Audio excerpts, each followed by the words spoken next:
سب سے پہلا فائدہ یہ ہے اولیاء کی بارگاہ کا کہ آپ بدعقیدگی سے بچ جائیں گے. دوسرا فائدہ یہ ہے کہ آپ کو معرفت کا نور ملے گا, توبہ پر استقامت ملے گی. دیکھیے ہمارے صوفیاء فرماتے ہیں کہ اللہ کے ولیوں کی بارگاہ میں حاضری کا ایک فائدہ یہ ہے کہ جب انسان اپنا کمزور دل اللہ کے کسی ولی کی بارگاہ میں پیش کر دیتا ہے تو ولی کا قوی دل اس کے کمزور دل پر کچھ ایسے اثرات مرتب کرتا ہے کہ رفتہ رفتہ وہ کمزور دل بھی کبھی سے کبھی تر ہوتا چلا جاتا ہے. اب لوگ کہتے ہیں بھائی یہ بابوں کی باتیں ہیں, بزرگوں کی باتیں ہیں, اس پر کوئی دلیل بھی ہے؟ دلائل تو قرآن و سنت کی روشنی میں بہت ہے. عن ابی ہریرہ رضی اللہ تعالی عنہ قال, حضرت ابو ہریرہ رضی اللہ تعالی روایت فرماتے ہیں کہ ہم نے حضور اکرم صلی اللہ علیہ وسلم کی بارگاہ میں عرض کیا ما لنا اذا كنا عندك رقت قلوبنا وزهدنا في الدنيا وكنا من اهل الاخره. یا رسول اللہ صلی اللہ علیہ وسلم کیا وجہ ہے جب ہم آپ کی بارگاہ میں حاضر ہوتے ہیں, یعنی جب ہم اپنا کمزور دل آپ کے قوی دل کے قریب کر دیتے ہیں تو ہمارے دل کی دنیا بدل جاتی ہے. کیا وجہ ہے؟ کچھ تو وجہ ہے نا. لیکن جس طرح بزرگ فرما رہے ہیں کہ یونیورسٹیز اور کالجز کے لوگ بھی آئے ہیں, وہ جاننا چاہتے ہیں کہ اس پر سائنٹیفک دلائل بھی ہیں. تو آئیے دو چار باتیں آپ کی بارگاہ میں. Joseph Shelton the biology of transcendence میں یہ بات کرتا ہے. آج کے بعد کوئی کہے کہ یہ داتا علی حجویری کی باتیں ہیں, یہ بابا فرید کی باتیں ہیں, یہ نظام الدین اولیاء کی باتیں ہیں, ہم نہیں مانتے, تو انہیں بتاؤ کاش تم اولیاء اللہ کے میکدے سے فیض حاصل کرتے. جن باتوں تک تمہیں آج رسائی حاصل ہوئی ہے, جن حقائق کو تم آج سمجھے ہو, آج سے سینکڑوں سال پہلے ہمارے اولیاء وہ باتیں بیان کر چکے. جوزف شیلٹن کہتا ہے کہ اگر انسان کے دل کے خلیے, انسان کے ہارٹ سیلز, انسان کے دل کے خلیوں کی ایک خاصیت ہے, ایک اسپیشلٹی ہے کہ اگر آپ انسان کے دل کے خلیوں کو لیبارٹری میں سلائڈ پر رکھیں اور مائکروسکوپ کے ذریعے انسان کے دل کے خلیوں کو دیکھیں, ایک خلیہ رکھیں, وہ ایک خلیہ تھوڑی دیر کے لیے دھڑکے گا, آپ اس کی جنبش دیکھیں گے, آپ اس کی حرکت دیکھیں گے, رفتہ رفتہ اس کی وہ حرکت, بیٹ کرنے کا عمل, اس کی وہ ضرب ختم ہو جائے گی اور پھر اس کی موت واقع ہو جائے گی. کہا یہ انسان کے دل کے خلیے کی خصوصیت ہے. ایک دل کے ایک خلیے کو سلائڈ پر رکھیں, مائکروسکوپ کے ذریعے دیکھیں, لیبارٹری میں آپ دیکھیں گے, تھوڑی دیر کے لیے اس کی حرکت دیکھیں گے, اس کی جنبش دیکھیں گے, لیکن رفتہ رفتہ اس کی موت واقع ہو جائے گی.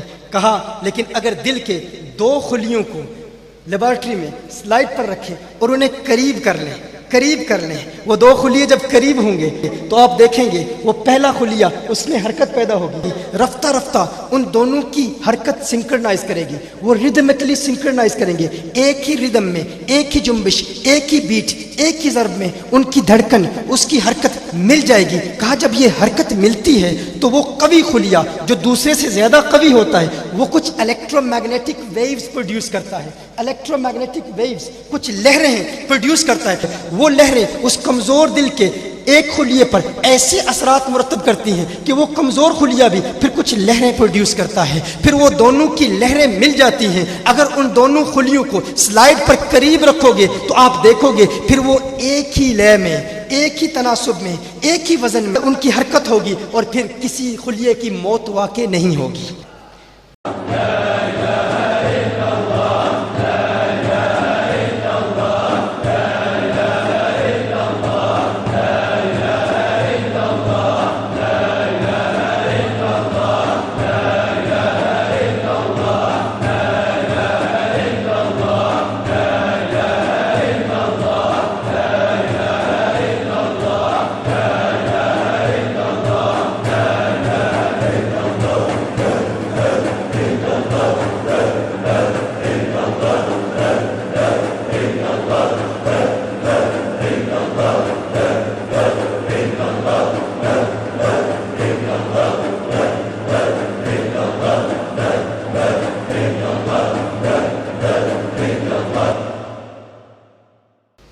یہ داتا صاحب کی بارگاہ میں اس دن آیا, حضرت علامہ رمضان سیالوی صاحب بتا رہے تھے یہاں بزرگ بیٹھے ہوتے ہیں باہر اور ہر پیر کا اپنا ایک آستانہ ہے, وہ بیٹھے ذکر اللہ کر رہے ہوتے ہیں. کیوں ذکر کر رہے ہوتے ہیں؟ اچھا اسی بات کو مارٹن ہاورڈ نے مزید اس پر وضاحت کی ہے. پروفیسر مارٹن ہاورڈ وہ کہتا ہے کہ یہ فقط انسان کے دل کے ایک خلیے کی خصوصیت نہیں ہے, انسان کا مکمل دل. اگر ایک محفل میں ایک قوی دل والا شخص بیٹھا ہو اور اس کے پاس کمزور دل والا شخص بیٹھ جائے اور ان کی سانسیں مل جائیں, پہلے سانسیں ملتی ہیں, پھر دل کی دھڑکن ملتی ہے, غور کیجئے ہمارے صوفیاء ذکر کی محفل میں کیوں کہا کرتے ہیں آواز ملا کے، کیونکہ پہلے آواز ملتی ہے، پھر دل کی دھڑکن ملتی ہے، پھر وہ قوی دل کمزور دل کو ایسا قوی کرتا ہے کہ وہ کمزور دل بھی قوی سے قوی تر ہوتا چلا جاتا ہے۔ میں کہتا ہوں سائنسدانوں، کاش کہ تم اولیاء اللہ کی بارگاہ میں حاضر ہوتے، اللہ کے پیاروں کی بارگاہ میں زانوں میں تلمس طے کرتے۔ دل کی ان کیفیات کو تم نے آج سمجھا ہے، انسان کے دل کی خلیوں کی ان بدلتی ہوئی کیفیات اور انسان کے قلب کی ان وارداتوں تک تمہیں آج رسائی حاصل ہوئی ہے۔ کاش کہ تم ماضی کی طرف منہ پھیرتے تو خراسان کے پہاڑوں میں ایک ولی اللہ جس کا نام معین الدین چشتی اجمیری ہے، اللہ کی صدائیں بلند کرتا ہوا داتا کی نگری لاہور میں آتا ہے اور وہ میری نگاہوں کے سامنے چلا گائے خواجہ غریب نواز ہے۔ خواجہ غریب نواز داتا علی حجویری کی بارگاہ میں حاضر ہوتے ہیں، اپنا دل داتا علی حجویری کے دل سے ملاتے ہیں۔ کیوں ملاتے ہیں؟ کیونکہ انسان کے دل کے خلیوں کی جس حقیقت کو تم نے آج سمجھا ہے، انسان کے دل کے خلیوں کی جن وارداتوں کو تم نے آج سمجھا ہے، ہارٹ سیلز کی جو تھیری تم نے آج وضع کی ہے، رب کعبہ کی قسم آج سے سینکڑوں سال پہلے اسی تھیری کے پریکٹیکلز داتا کی نگری لاہور میں میرا خواجہ معین الدین چشتی اپنا دل داتا کے دل سے ملا کے ادا کر چکا ہے۔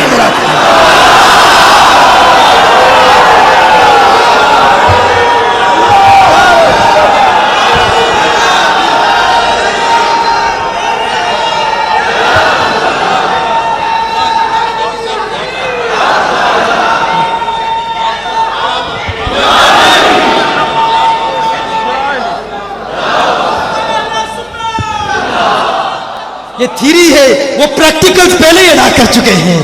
تم تھیری پر حیران ہو، وہ پریکٹیکلز پہلے ادا کر چکے ہیں۔ وہ اپنا دل مرشد کے دل کے قریب رکھتے ہیں، کیونکہ جو دل اپنے مرشد کے دل کے قریب کر لیتا ہے وہ قوی دل اس کمزور دل پر پھر ایسے اثرات مرتب کرتا ہے کہ رفتہ رفتہ وہ کمزور دل بھی قوی سے قوی تر ہوتا چلا جاتا ہے۔ اسی لیے دیوانے ہمیشہ کہتے ہیں ہمیں مرشد کے قریب رہنا ہے۔